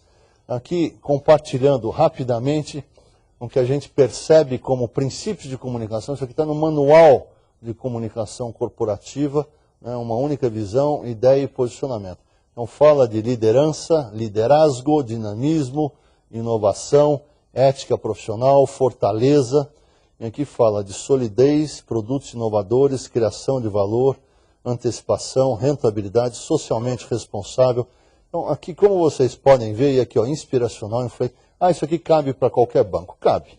Eu acho que é um pouco desse molho e como é que você se posiciona a oferta de produtos, de serviços, que nós vimos que é a base, com o relacional, e como é que você entrega isso tudo para que a gente, de fato, veja a mudança inspirada aqui no Gandhi que a gente quer ver no mundo, né? Então, depende de nós, depende de cada um e de todos nós e da verdadeira relação que a gente quer com os públicos com os quais nós nos relacionamos. Ok? Muito obrigado, acho que fiquei dentro do tempo.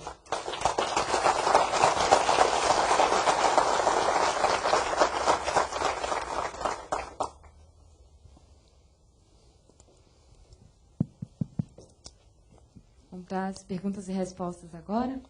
Vamos começar com algumas que foram feitas pela internet. Antes disso, eu vou passar só um recadinho. Quando vocês entraram, as meninas da recepção passaram uma enquete, era uma pesquisa.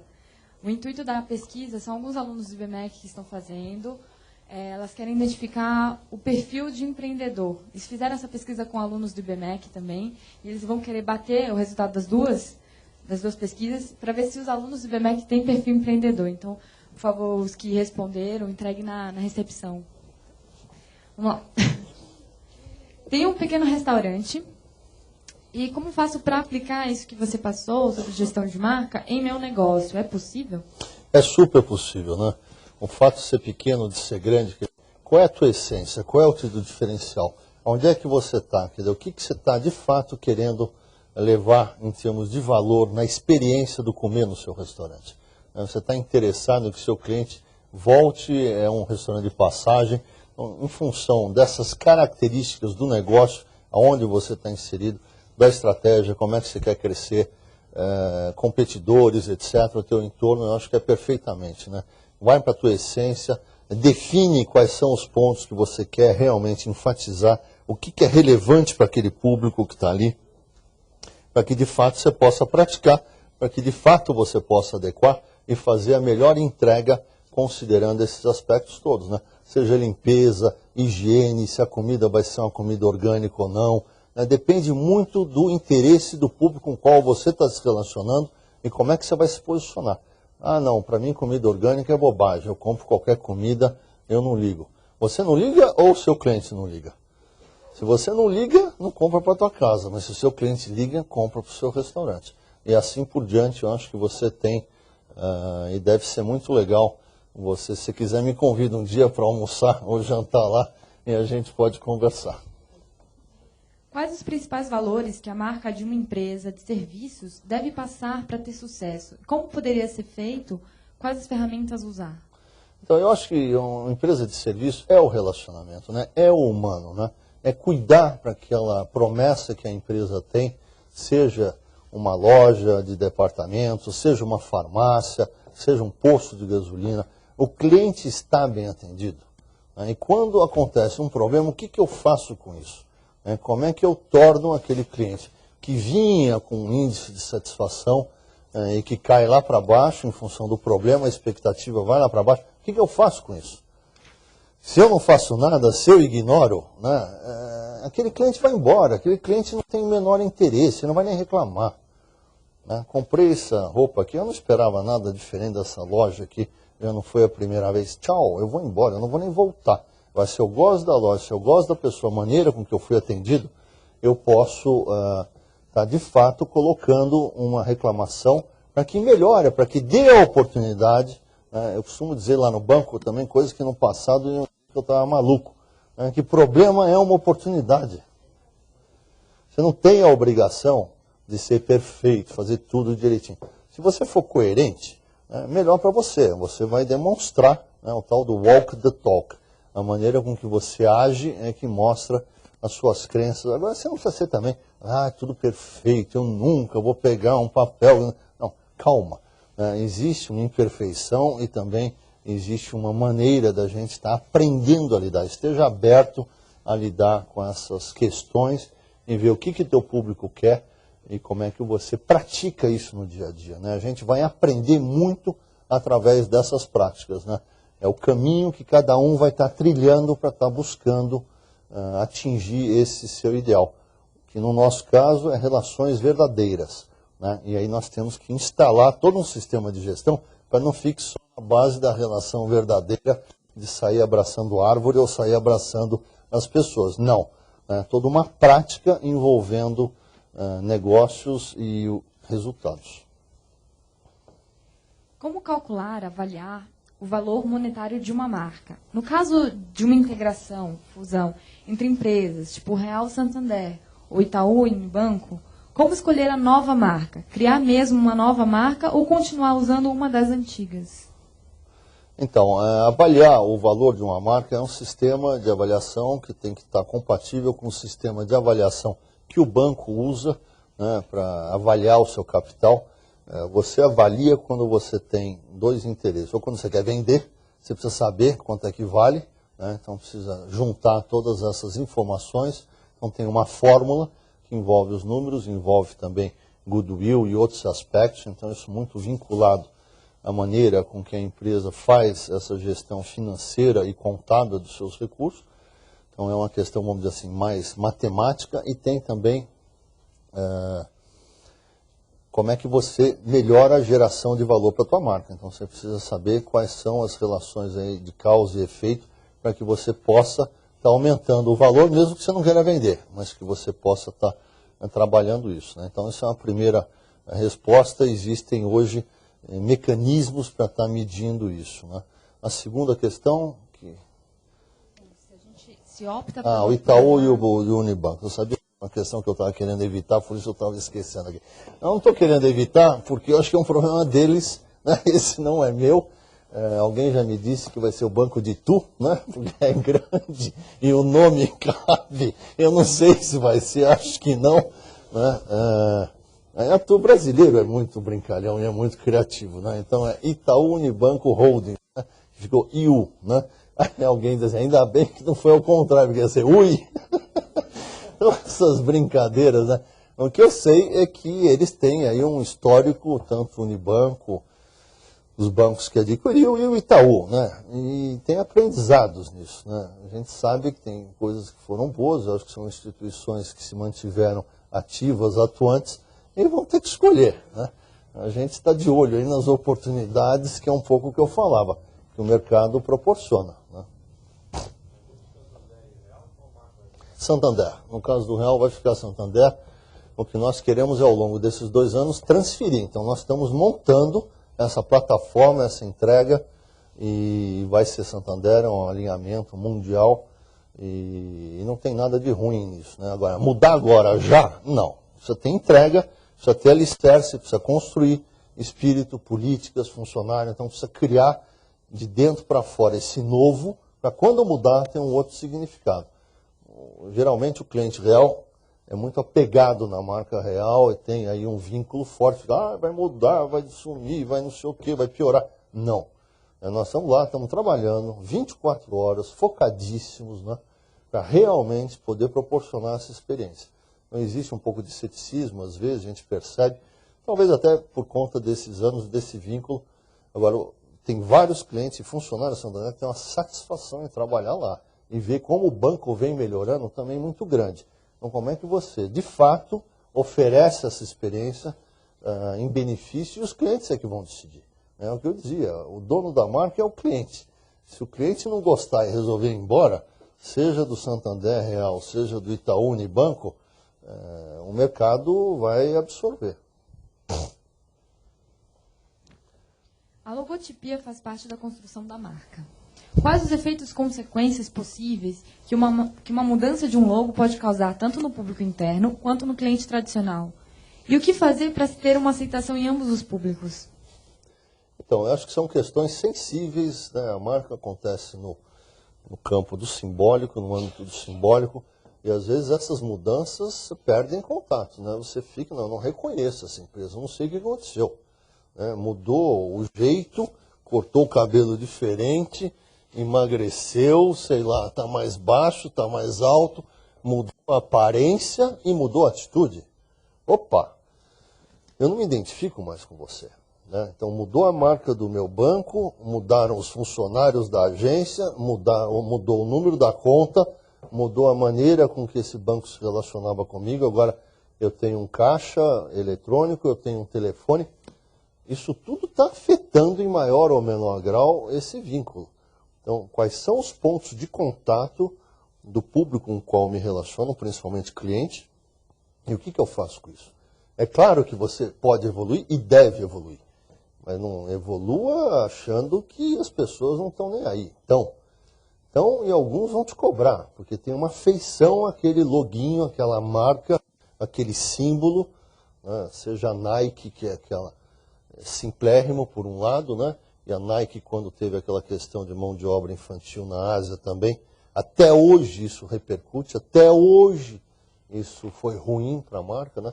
Então são cuidados que não é só o logotipo, é tudo que está por dentro e em torno, mas sim, influencia, tem que tomar cuidado, tem que fazer pesquisa, tem que fazer focus groups, essas mudanças muitas vezes no campo do simbólico.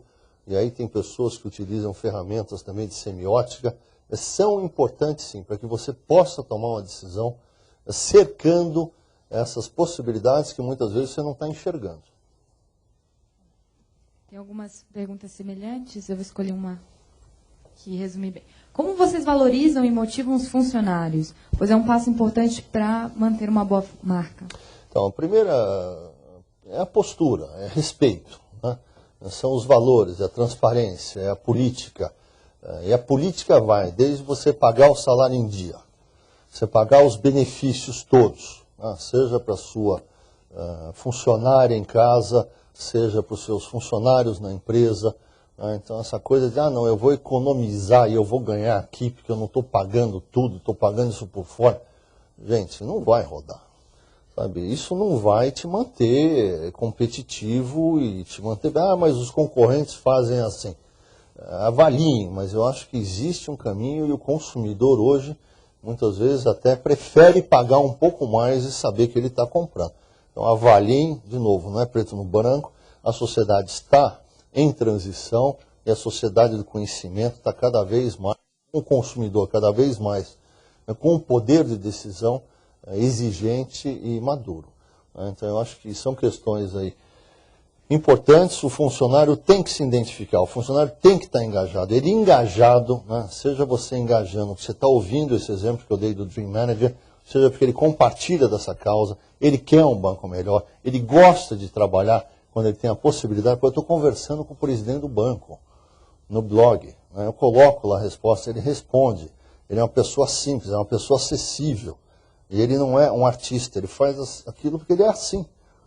Né? O Fernando, o outro, quer dizer, como é que a gente trabalha esse conjunto, essa coerência, e as pessoas que se identificam com isso.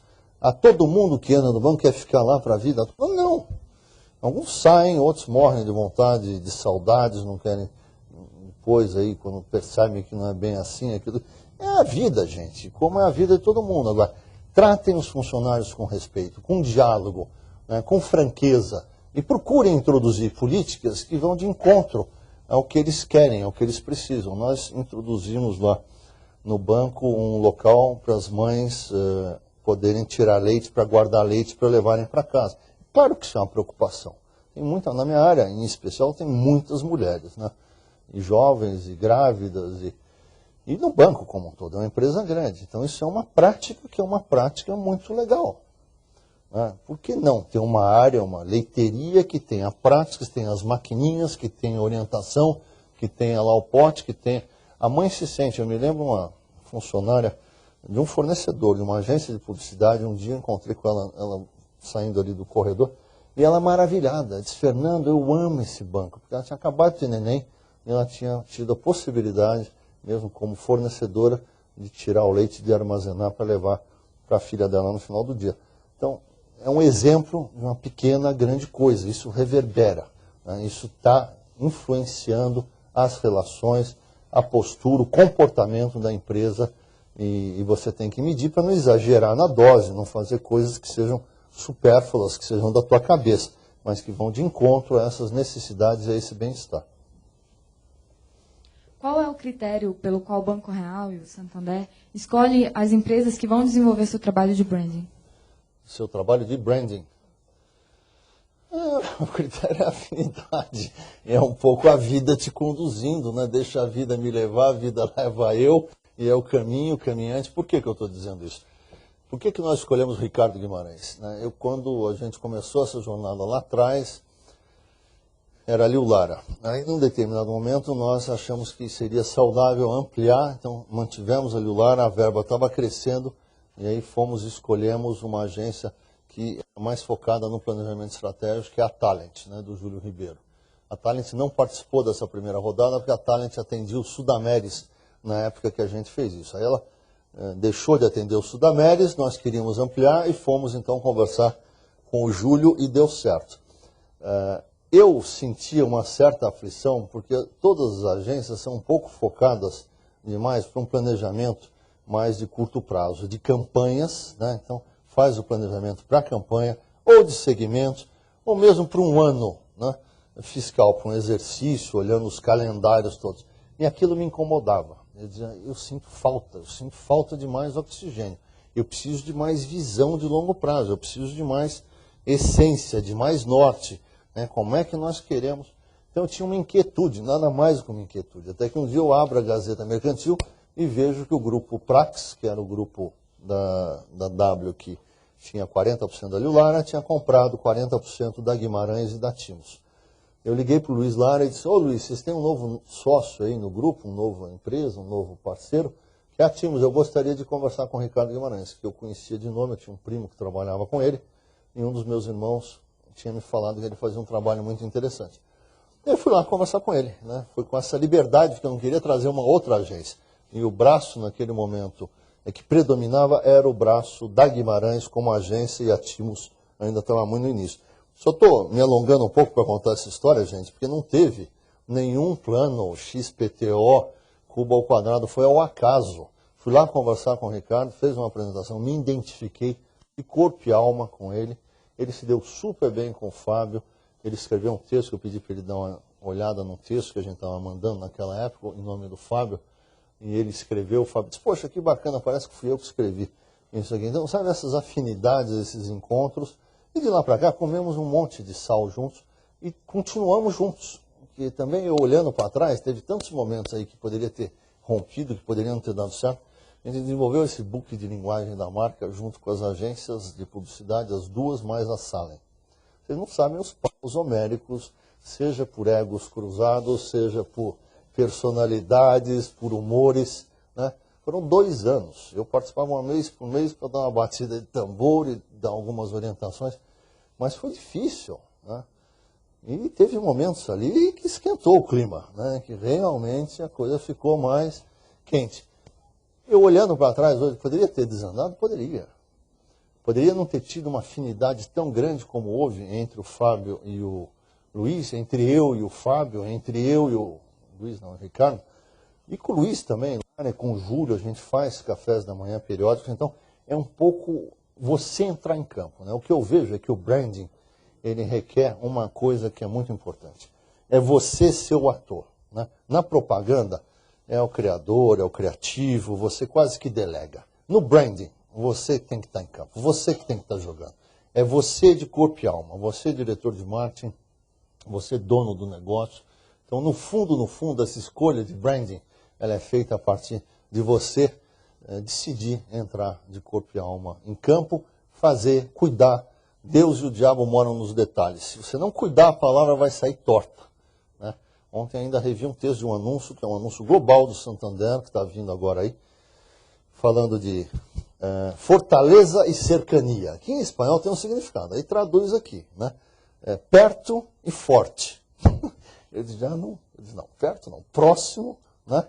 E forte. Por que eu preciso dizer que eu sou forte? Se eu estou falando que eu sou o maior banco, a maior rede de agência do mundo, que eu tenho 117 mil funcionários, que eu tenho mais de 80 milhões de clientes, por que eu preciso falar isso? Isso já está implícito, né?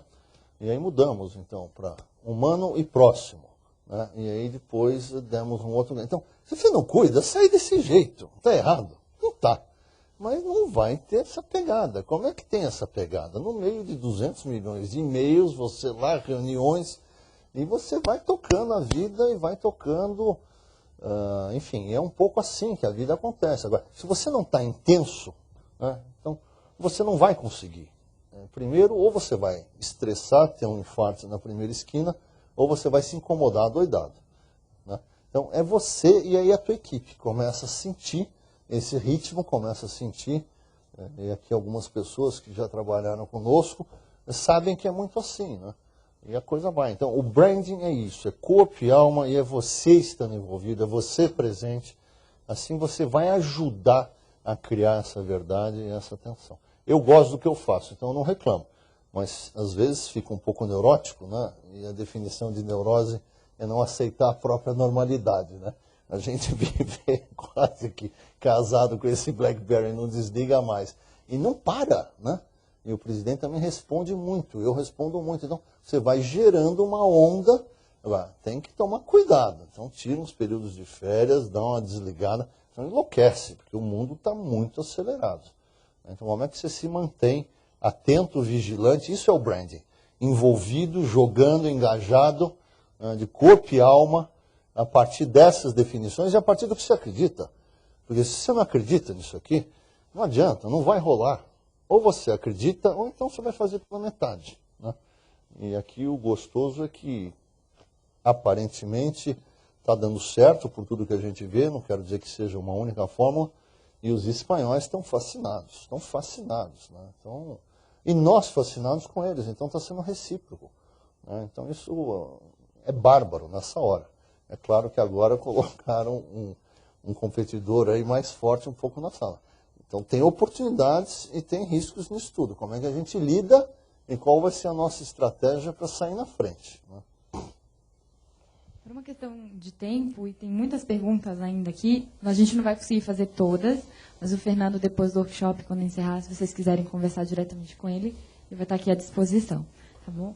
Muito obrigada, Fernando. Obrigado a vocês. Foi um prazer, uma satisfação. E quem tiver interesse em continuar essa conversa, aprofundar algum assunto, bater papo, enfim, eu vou tentar as respostas, as perguntas que estiverem aí com o endereço, e acho que todas, a maioria deve estar, ou mesmo as que vieram eletronicamente, responder, tá? Vou combinar com a Alice, mas se vocês quiserem continuar, porque no fundo, gente, não tem um caminho. Né? O que tem é esse interesse, essa vontade, e se vocês quiserem, eu estou super aberto, eu converso com bastante gente, posso apresentar, se vocês quiserem ir lá conhecer também o que a gente faz, eu não tenho problema nenhum em abrir, em mostrar, né? Não tenho mesmo. Né? Se a gente deixar o nosso plano estratégico dentro do avião ou do táxi e o concorrente pegar, ele não vai conseguir implantar do jeito que a gente tem já amarrado. Então não é uma preocupação assim tão grande. Então vocês estão super convidados, mesmo os que trabalham em banco, mesmo a turma aí desse novo banco, que eu conheço vários, mas se quiserem aprofundar, eu acho que quanto mais força nós fizermos em conjuntos, melhor vai ser para o ser humano, para o fornecedor, para o cliente e para todos nós. E a gente está precisando disso. Tá bom? Abraço.